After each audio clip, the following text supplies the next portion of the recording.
وَلَقَدْ يَسَّرْنَا الْقُرْآنَ لِلذِّكْرِ فَهَلْ مِن مُّدَّكِرٍ إن الذين كفروا لن تغني عنهم أموالهم ولا أولادهم من الله شيئا وأولئك هم وقود النار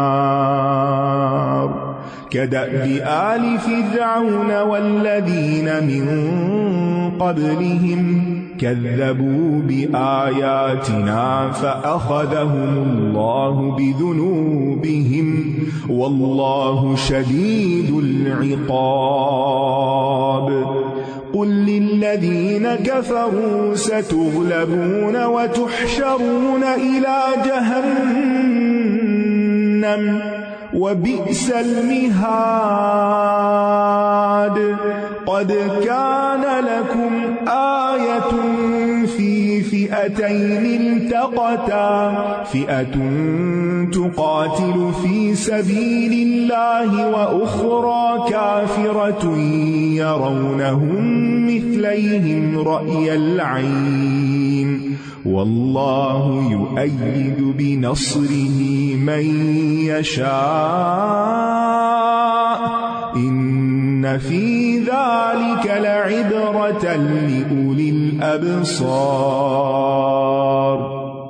زين للناس حب الشهوات من النساء والبنين والقناطير المقنطرة من الذهب والفضة والخيل المسومة والأنعام والحرث ذلك متاع الحياة الدنيا والله عنده حسن المآب قل أنبئكم بخير من ذلكم للذين اتقوا عند ربهم جنات تجري من تحتها الأنهار خالدين فيها وأزواج مطهرة ورضوان من الله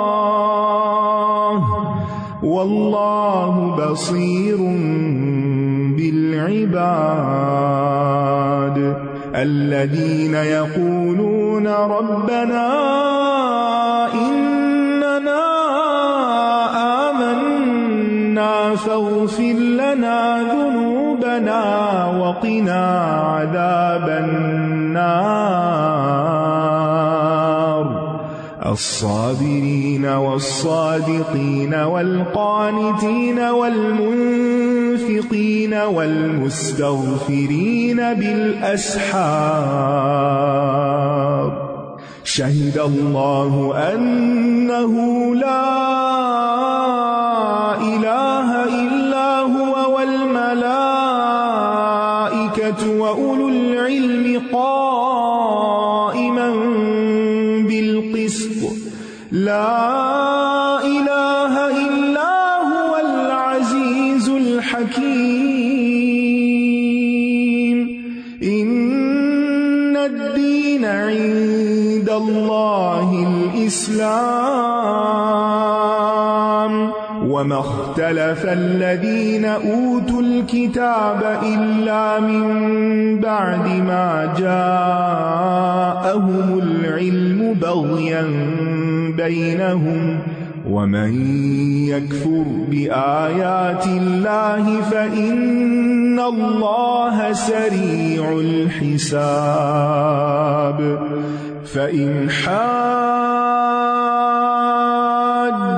فقل أسلمت وجهي لله ومن اتبعني وَقُلْ لِلَّذِينَ أُوتُوا الْكِتَابَ وَالْأُمِّيِّينَ أَأَسْلَمْتُمْ فَإِنْ أَسْلَمُوا فَقَدِ اهْتَدَوْا وَإِنْ تَوَلَّوْا فَإِنَّمَا عَلَيْكَ الْبَلَاغُ وَاللَّهُ بَصِيرٌ بِالْعِبَادِ۔ بے شک جن لوگوں نے کفر کیا ان کے مال اور ان کی اولاد انہیں اللہ کے مقابلے میں ہرگز کام نہ آئیں گے، اور یہی وہ لوگ ہیں جو آگ کا ایندھن ہیں۔ دنیا میں انسان سب سے زیادہ دو چیزوں سے محبت کرتا ہے، مال سے اور اولاد سے، اور اسی میں اپنے آپ کو کھپا ڈالتا ہے، لیکن قیامت کے دن یہ بے وفائی کریں گے، کام نہیں آئیں گے، چھڑائیں گے نہیں، بچائیں گے نہیں۔ یاد رکھیے، اگر نعمتیں اللہ کے راستے میں نہیں تو وہ خوشی کا باعث نہیں، خوش قسمتی کا باعث نہیں۔ اگر انسان کی اپنی مہارتیں اور طاقتیں اور نعمتیں اور جو کچھ اس کو ملا ہے وہ صحیح جگہ پر استعمال نہیں ہو رہا تو ان پر خوش ہونے کا کوئی موقع اور مقام نہیں۔ کتنے ہی مال اور اولاد ہوں گے جو ان کے مالکوں کو ضرورت کے وقت کچھ بھی فائدہ نہ دیں گے، چاہے وہ کتنی کثرت سے کیوں نہ ہو۔ لہٰذا ہمیں ایسی چیزوں میں مصروف ہونے کی ضرورت ہے جو آخرت میں فائدہ دیں گی۔ ان کا حال بھی آل فرعون اور ان لوگوں کی طرح ہے جو ان سے پہلے تھے۔ آل فرعون بھی بڑے پاورفل تھے، سپر پاور تھی اپنے وقت کی۔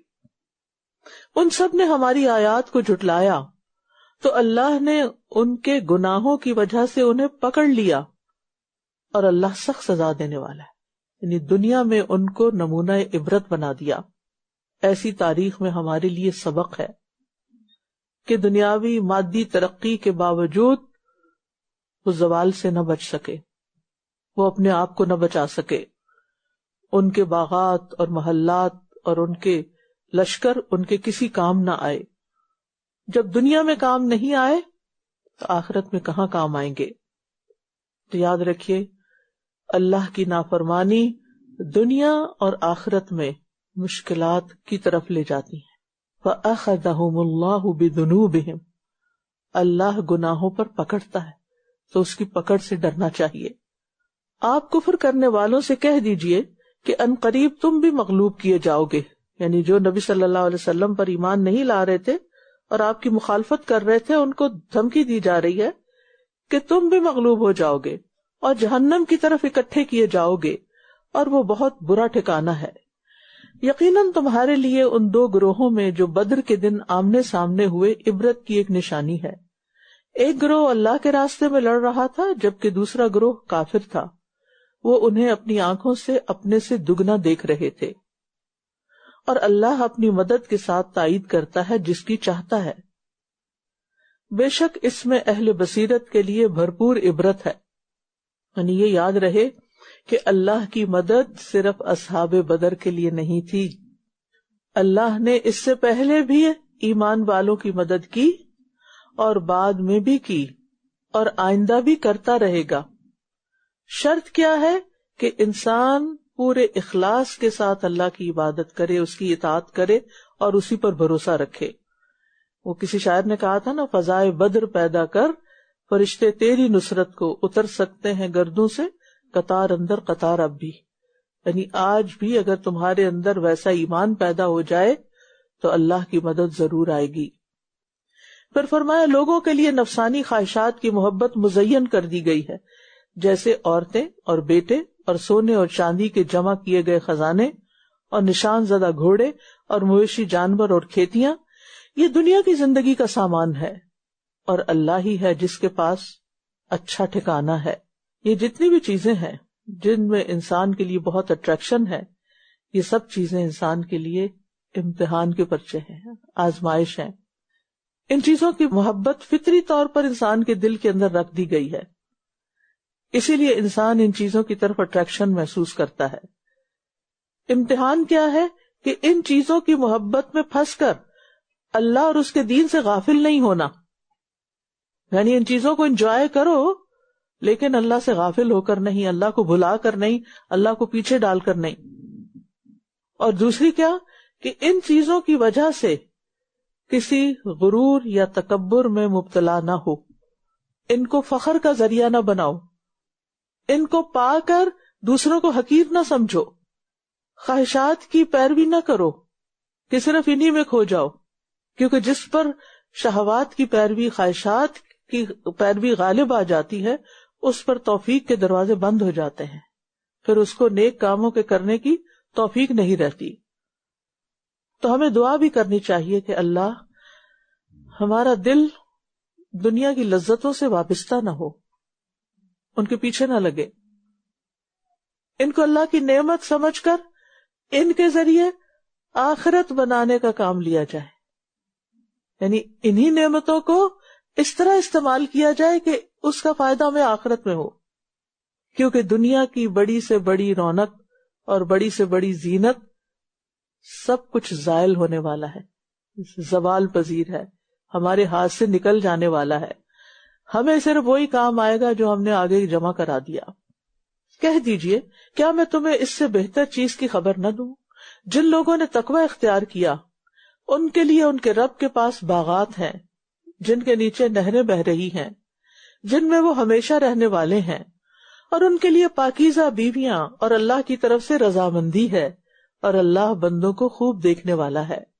یاد رکھیے ہم سب کو ایسے گناہوں سے بچنا ہے جو اللہ کی رضا میں رکاوٹ بنے، تقوی اختیار کرنا ہے تاکہ اللہ تعالی ہمارے تمام گناہوں کو معاف کر دے اور ہمیں اپنی جنتوں میں بسائے اور ہمیشہ کی زندگی میں ہم سے راضی ہو جائے۔ اور واللہ بصیر بالعباد، اللہ تعالی سب دیکھ رہا ہے، اس لیے وہ جو فیصلہ کرے گا وہ پورے عدل پر مبنی ہوگا، صرف ظاہر کو نہیں، ہماری نیتوں اور ارادوں کو بھی۔ یہ وہ لوگ ہیں جو کہتے ہیں اے ہمارے رب، بے شک ہم ایمان لائے، بس تو ہمارے گناہوں کو بخش دے اور ہمیں آگ کے عذاب سے بچا لے۔ دعا مانگنے سے پہلے اپنے نیک عمل کا وسیلہ پیش کرنے کا جواز ہے یہاں۔ وہ کہتے ہیں نا کہ اللہ کی بارگاہ میں وسیلہ تلاش کرو، تو وہ یہی نیک عمل ہے، یعنی اللہ ہم ایمان لائے، یہ ہمارا نیک عمل ہے، لہٰذا اس کے صلے میں تو ہمیں معاف کر دے اور آگ سے بچا لے۔ ان کی صفات کیا ہے؟